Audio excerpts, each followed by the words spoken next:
An American man visits his fiancée's English estate, where he slowly uncovers her scientist father's mysterious and diabolical ways in 1965's Die, Monster, Die. Based on H.P. Lovecraft's The Color of Space, an eccentric old man experiments with radiation and, shocker, it has dire consequences. The story is pretty stereotypical for the time, and Nick Adams, who plays Steven, is a brick wall in every scene, which is a lot of them being the main star.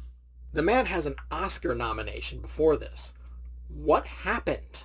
Anyway, Boris Karloff goes over the top in his performance, but it's an absolute highlight. Frida Jackson, too. She and Karloff, because of that, give the movie much-needed drama and urgency, something Adams doesn't give us.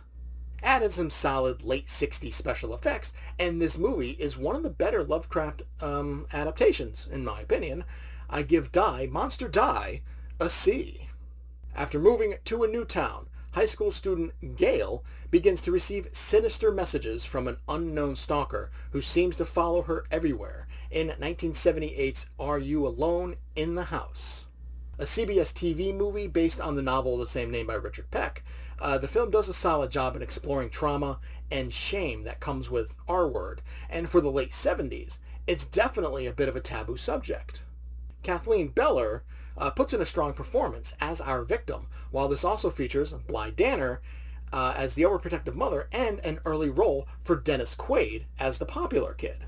Overall, though, despite them doing pretty well in exploring its subjects, and both Beller and Quaid putting in strong performances, the movie does come off as very cheaply made. Yes, it's a TV movie, but even back then, TV movies could look and feel as good as a theatrical film, much like today. That's most definitely not this, though. It just moves very slowly, and it seems like they're stretching things just to make it long enough to fit its time slot. Are You Alone in the House gets a D+. After leaving her office on Christmas Eve, a woman is trapped in a parking garage and must survive a night hunted by a deranged security guard in 2007's P2. Decent performances from our stars Wes Bentley and Rachel Nichols isn't enough to save this movie. While they do well with the material they're given, it's material we've seen 1,000 times before. A creepy loner gets obsessed with a beautiful woman, then a game of cat and mouse ensues. It's got some decent effects as well, but it's the same cat and mouse type movie we've seen so many times. P2 gets a D-.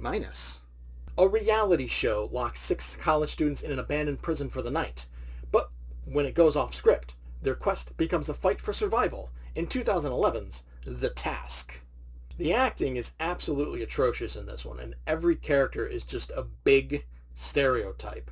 It's like they were checking off boxes to add in as many cliches as they possibly could. Add in 3 twists, and thus 2 false finishes. I feel like they were trying to accomplish too much with such a paper-thin plot. All this has going for it is some decent kills and effects, but it's nowhere near enough to save this mess of a film. I give The Task an F. Thank you for watching Fatman Inc. Rapid Fire Horror. Leave a like if you enjoyed and a comment to discuss your thoughts. Make sure to subscribe to see more reviews of horror movies new and old. Thanks again for watching, and I'll see you next time.